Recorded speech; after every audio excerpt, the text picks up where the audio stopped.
youngest daughter of a general is conscripted into a deadly training academy for dragon riders, where she discovers her irresistible wing leader is the son of a traitor her mother had executed, and he has a score to settle. In Fourth Wing, that's the book I'm reviewing on this episode of SFF 180. Hello again, everyone. Thomas here, your host, as always. It's wonderful to be back at last. Thank you all for joining me. The legendary fantasy author Peter S. Beagle, best known for his metafictional masterpiece, The Last Unicorn, tells a wonderful story about the time in the late 1970s when he was contacted by Judy Lynn Del Rey, the founder and publisher of Del Rey Books, who was seeking blurbs for a new manuscript she was getting ready to publish. The book was The Sword of Shannara, by a first-timer named Terry Brooks. Peter read the galleys, discovered that the book was little more than a barely competent scene-for-scene knockoff of The Lord of the Rings, and called Judy Lynn up, which is what people did back before text messages and emails, to ask her bluntly why she was publishing such tedious and shamelessly derivative trash. Judy Lynn, who definitely knew what was good and bad, but also knew the business of publishing, answered him as only a fellow legend could. "Peter," she said, "this book is for people who have read Lord of the Rings 40 times and can't quite get it up for the 41st. And the point is, in genre fiction, there are readers who seek out work that innovates and pushes boundaries, but a whole lot more in search of the cozy and familiar. And there is naturally nothing at all wrong with this. It's these readers that Rebecca Yarros is perfectly happy to cater to in Fourth Wing, the first volume of a projected 5-book series in which faithful adherence to a checklist of every popular YA fantasy trope is not regarded as a failure of creativity, but the book's entire raison d'etre. Dark academia, enemies to lovers romance, found family. If it's all the rage in fantasy in the early 2020s, you'll find it here. And yes, there is that protagonist. Now, I'm aware the term Mary Sue has fallen into disfavor, mainly because of the way certain kinds of fans have used it in a sexist way to dismiss any protagonist in a story who's both female and competent. But Violet Sorengale, the hapless young recruit who must tangle with love, war, generational trauma, and discovering her inner strength amid times that try men's souls, feels very much like a Mary Sue under the original definition of the term. You see, Violet suffers from a connective tissue disorder known as Ehlers-Danlos syndrome, and what do you know? So does her creator, Rebecca. So maybe we're not exactly meant to think of Violet as an author insert, but, let's just say she's not like other girls and leave it at that. Now, here's the part of this review that may surprise you. Yes, Fourth Wing is packed to the rafters with story problems, but in its best moments, I didn't hate the experience of reading it. Yarros' prose is accessible and pacey, and though you'll probably be rolling your eyes every other page, you won't be bored either, which is much more than I can say from my experience of reading other fan favorites like The Poppy War or A Court of Thorns and Roses. Indeed, one thing that frustrated me about Fourth Wing is that Yarros has good enough technical craft that if she ever decided to dispense with catering to commercial formula and instead strove to create something truly fresh and innovative without always keeping one eye on pleasing the book talkers, the resulting novel could potentially blow the roof off fantasy. But with the fame and the sales and the attention Fourth Wing is bringing her, I suppose I shouldn't blame Yarros if she just decided the hell with it. She can't be bothered. Now, right now, it's hard to picture how the story can possibly have enough substance to fill out the proposed 5 volumes. Then I'm reminded this is epic fantasy, where no writer has ever been shy about believing that mediocre or even bad ideas can be transformed into good ones just through sheer stubborn persistence. I mean, the late Terry Goodkind kept his odious Sword of Truth series going for over 20 novels powered by little more than graphic violence and libertarian horseshit. So, 5 books about star-crossed lovers and their telepathic dragons? That's a cakewalk. For all the escapist entertainment value Yarros provides in Fourth Wing, readers who pay a little more attention to things like plot and world building are gonna notice some pretty damning flaws. Well, first, it takes Yarros a little while to warm up. Her background is in romance, naturally, and Fourth Wing is her first foray into fantasy, and many of her mistakes are just risible.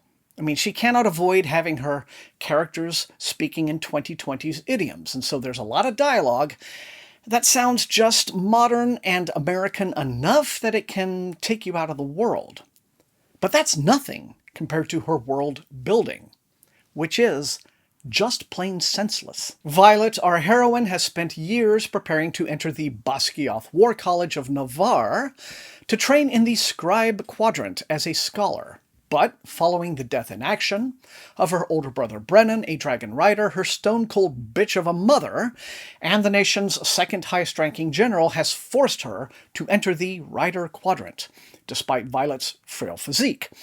Immediately, we are presented with plot flaws for which I simply could not suspend my disbelief. And the biggest two have to do with the War College itself and its process for training up cadets to be dragon riders, a process that is purposefully designed to kill up to 75% of cadets. This is all explained by telling us that only the best of the best of the best can even come close to being chosen by a dragon as its riders, and anyone who can't hack it has to be weeded out quickly. Okay, fine. But in reality, only the best of the best who join the Navy will ever get to be Top Gun in an F-15. And I don't think the Navy takes all the recruits who flubbed their very first run on the simulator and has them shot out behind the hangars. I mean, why wouldn't you take the recruits who can't hack it as a potential dragon rider and just roll them over into infantry or support staff or literally any of the other hundreds of roles that are necessary for an army at war to function? You see, the reason Yarros has made this choice at all can be blamed on her decision to prioritize the inclusion of popular tropes, in this case dark academia, simply because they're popular, without consideration as to whether or not they are right for her story. Any idea that's included in a story has to make sense in the broader context of the world you're trying to get your readers to believe in. And deliberately killing off 3/4 of your own fighting force when your nation is embroiled in a 400-year-long war with its neighbor, a war that happens to be going very badly for your side, does not make sense. It is not believable. There's one scene where, through circumstances I won't spoil, Violet gains access to her mother's office and discovers frantic dispatches from outpost commanders begging the general for funds and supplies and especially reinforcements, as the protective wards along the border have been failing and the griffin-riding invaders from Poramiel have been harrying villages and outposts more often and more savagely. By having her war college continuing to allow hundreds of its recruits to be casually murdered in training, even allowing recruits to murder each other, Yarros' world building sinks to a level of absurdity from which it simply cannot recover. But that's not all. In the first few chapters, Yarros gives Violet and her sister Mira, a dragon rider whom she idolizes, dialogue that simply spells out lore and foreshadows plot points, as if Yarros is working under the assumption that despite the hundreds of trope-heavy romantasy novels that have come down the pike over the last, 10, 15, 20 years, everybody's just waited around to read hers first. When Violet has to walk the parapet, which is a high wall that all recruits are forced to cross in gale force winds just to see who gets blown to their death, she uses her scribe training and calms herself by reciting her nation's history out loud. Okay, I suppose there are more on-the-nose ways of info-dumping backstory, but turning it into your heroine's method of managing her stress is a trick I kind of have to admire. And of course, when Mira warns Violet in no uncertain terms To avoid a wing leader with the perfect villain name of Xaden with an X Ryerson, you know right then and there he's going to be the enemy she falls for on sight. Yes, there's an attempt at a love triangle here, but it's never a contest. Violet's boyhood crush, Dane Atos, is handsome and loyal, but he's also a bit of an overprotective beta simp who's nonstop pleading for Violet to go back to the Scribe Quadrant and stop endangering her life is obviously just stifling her personal growth. Xaden is the arrogant son of the leader of a rebellion whom Violet's mother had executed, and Xaden makes it clear he intends to kill Violet in revenge the first chance he gets. But we also know that because he's an irresistibly hot bad boy, he will not, in fact, follow through on this, and that spicy romance is on its way. Though not before reams and reams of resisting each other's temptations as long as they can. Now, for those of you who don't like to waste time, fornication finally occurs in Chapter 30, nearly 400 pages in. Now, to Yarros' credit, her background in romance makes the sex a lot less cringe than most anything I've read from the vast majority of male science fiction writers. But you'll recall I mentioned there were two serious flaws in Yarros' world building, and here's the second, if less serious one. Conscripting the children of executed rebels into your own military sounds like a recipe for even more treason. I mean, as a way of keeping an eye on them, I suppose it's not completely implausible, but it just seems incredibly risky. Do I believe for a second that this book's most devoted fans care in the slightest about any of the criticisms I've laid out here? Absolutely not. Either they haven't noticed, or they have, and they just smile and shrug because it's more fun to be swept up in the romance and adventure. And I wish those readers every ounce of joy. Look, we all have cheesy entertainment that we love, even though, and sometimes because, it's deeply dumb, but fun as a barrel of puppies all the same. And as I've said, Yarros can write prose that gets its hooks in.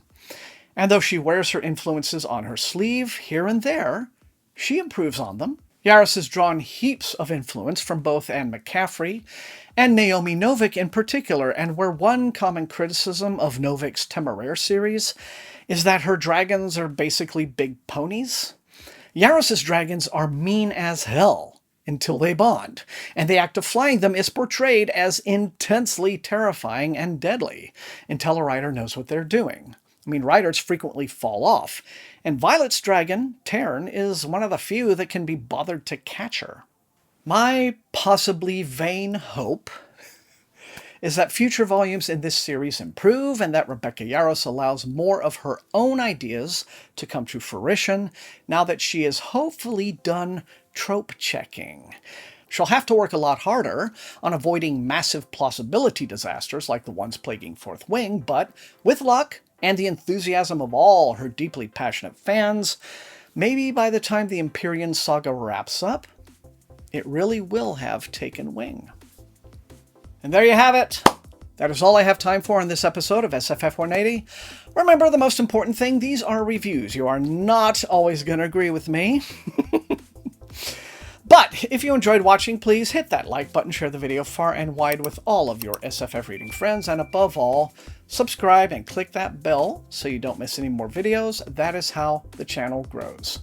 You can also support the channel at my TeePublic store and at my Patreon, where recruits into Wink's Army occasionally might get little perks like early access to some of my videos, but mostly the Patreon money is there to help me pay Matt Olson, my brilliantly gifted, wonderful channel artist who does all of my fantastic thumbnails and things for me.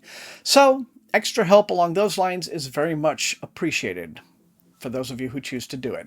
I want to thank all the rest of you guys for being the very best viewers in all of BookTube, and until I see all of you next time, please stay safe and healthy, and happy reading.